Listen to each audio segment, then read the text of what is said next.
minha amadinha Rica e as demais pessoas que estão assistindo, um questionamento, amada, que eu penso que é interessante vamos dizer assim, o crente, né?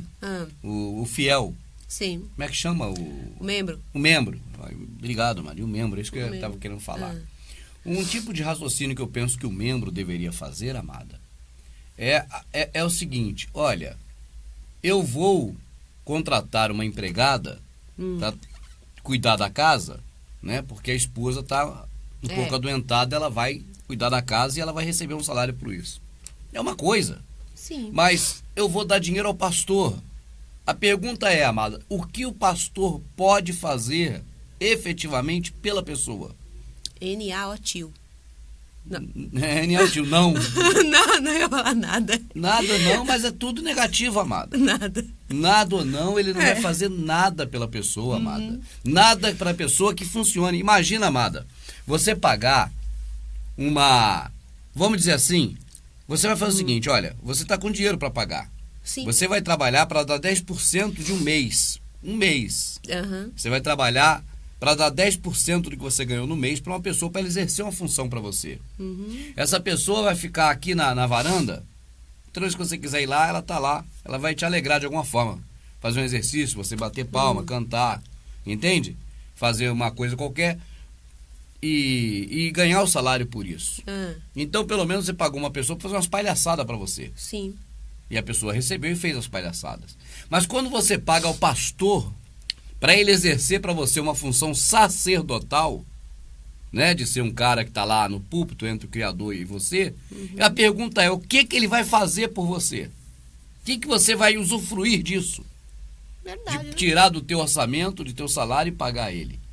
Nada. Ele não tem como fazer nada, amada, porque o que precisava fazer para você com relação às coisas do Criador, o próprio Criador fez quando enviou o Filho dele. Naquele tempo passado, amada, lá em Israel, os sacerdotes de lá, eles não eram assalariados. E eles recebiam uma alimentação para eles comer e viver. E eles roubavam, vendia, fazia o que quisesse. Sim. Que foi o que o Malaquias falou para eles: roubarão, meu Deus, todavia vós, sacerdotes, me roubam nos dízimos nas ofertas que vocês recolhem. Certo. Quando trouxer para o armazém, traga toda a colheita e não parte dela, né?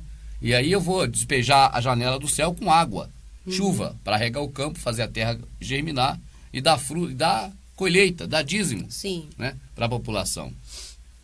Então, quando você observa, por exemplo, que naquele processo antigo dos sacerdotes, pela lei de Moisés, eles não deveriam ser assalariados para isso.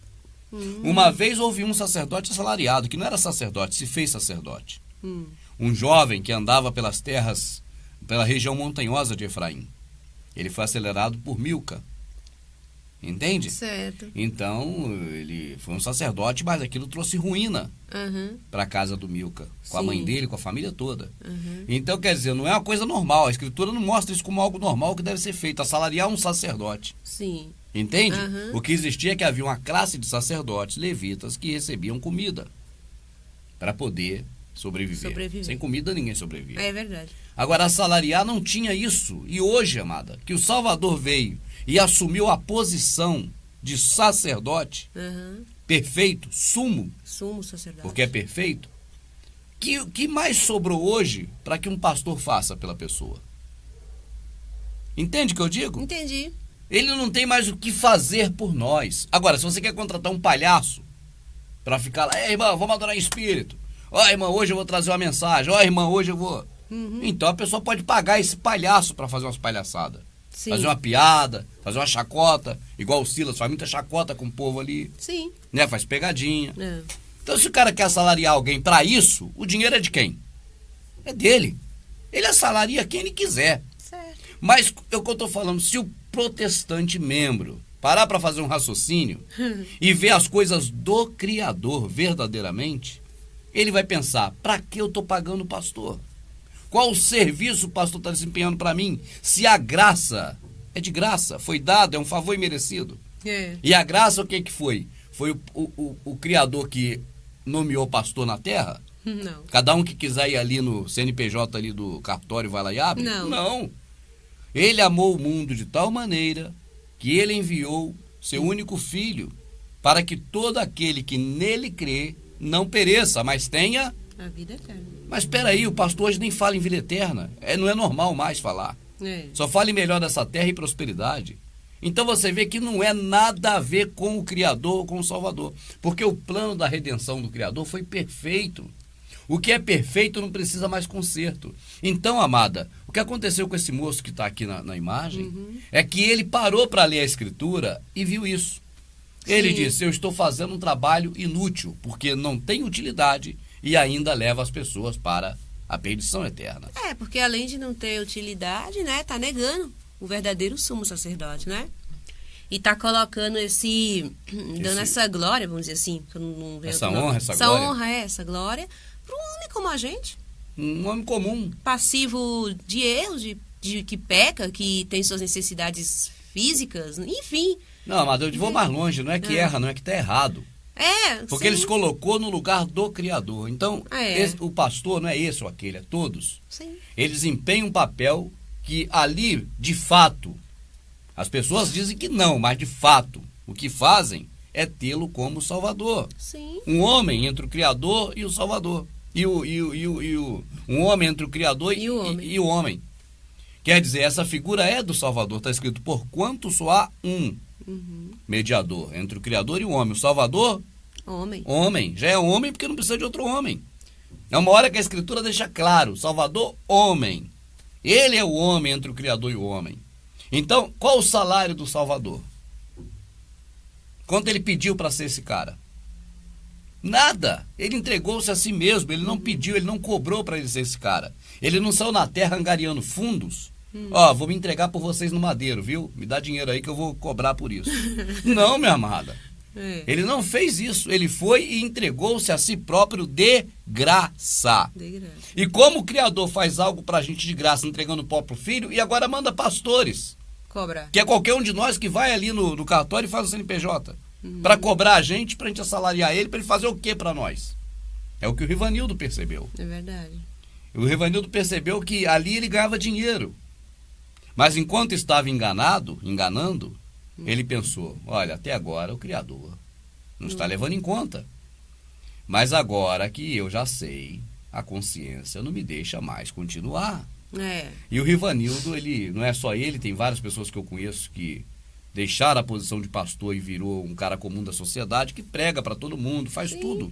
Não é como nós aqui fazemos, como ele faz, você vê os vídeos e tudo. Continua. Prega na rua, prega no trabalho, prega em todo lugar. Ele é igual mandou o Criador, pregar. Pregar sem parar. Pregar que eu falo é um termo que a gente está contaminado, né? Continua falando as boas novas. Continuar falando das boas novas, anunciando as boas novas, porque pregar é um termo torpe. Mas aí, deixa pra lá, que eu tô contaminado, eu falo pregar. Então, você vê, rapaz, o cara tem um salário bom, no ponto de vista capitalista desse planeta. Um bom salário significa que recebe bem. O Rivanildo tem uma boa dialética. Ele é bom de argumentação. E tem algo próprio para o processo religioso. Ele tem curso de teologia. Então, com o curso de teologia, ele tem credenciais, anel, tem aquele diploma, ele tem tudo que o capacita a ser recebido na igreja para pregar. E ele recebia até então inúmeros convites, que ele mostrou a agenda dele repleta. Ele tinha convites em cima de convites para poder pregar. E ganhava muito dinheiro com isso. E era disso que ele estava mantendo a família. Mas no momento que o Rivanildo percebeu que isso era algo que é contra os princípios dele próprio, entende, amado? De enganar os outros a troco de falar que vai levar para o céu, de que a pessoa vai ser salva, que tem que perseverar na igreja. Perseverar significa o quê? Dar dinheiro a vida toda para o pastor, porque o dia que não der mais, não perseverou. Eles ensinam que é isso na prática. Eles vão falar que não. É perseverar em Jesus, mas tem que estar dando dinheiro a ele. Porque o que vale é a prática, amada. Eu já fui namoradinho, rapazinho, a gente sabe o que é isso, entende? Vai namorando a menina, vai falando isso, aquilo, mas a intenção é outra. Entende, amada? Então isso ocorre, isso é assim mesmo. Isso é uma coisa que esses pastores fazem muito bem. Vão dizendo uma coisa, mas a intenção é outra. Com certeza. Então, no momento em que a pessoa percebe que ele está fazendo isso, entende? Que o que ele está falando é uma coisa, mas o que está escrito ali é outra. E que o final disso é levar os membros, levar aqueles que acompanham ele à perdição eterna. Aí o camarada fala, peraí, acordei. Isso era um sonho. Eu estava num pesadelo terrível. e eu vou querer ficar acordado. Só que nesse momento ele decide parar. E parar significa o quê? Ficar duro. É aquela coisa, olha, semana que vem eu tenho aquela igreja, tá aqui na agenda, na outra semana eu tenho aquela outra. Eu já tenho esse compromisso aqui. Só que agora eu não vou essa semana fazer o culto. Sim. Pregar. Então, cadê o dinheiro?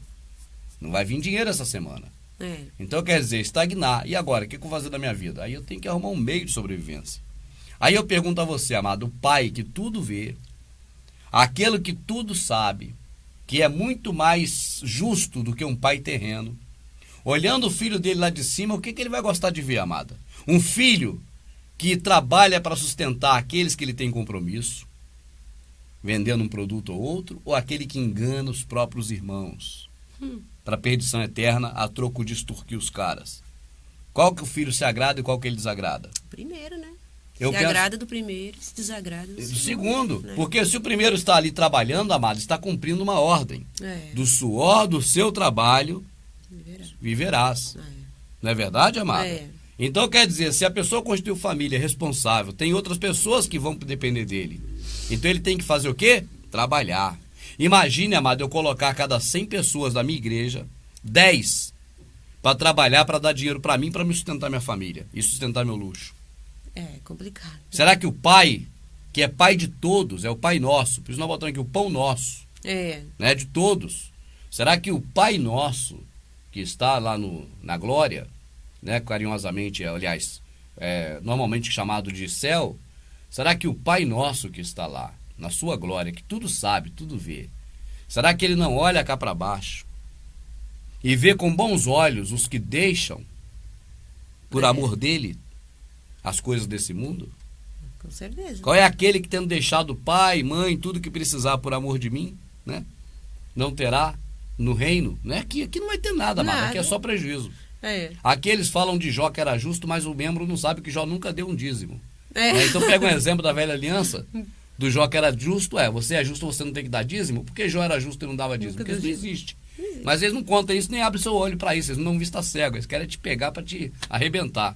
Né? Arrebentar teu entendimento, teu espírito cada vez mais. Mas no momento em que o pai olha lá de cima e vê um dos seus filhos, que antes, quando não conhecia, maltratava os empregados, batia no outro, não é assim? Está escrito?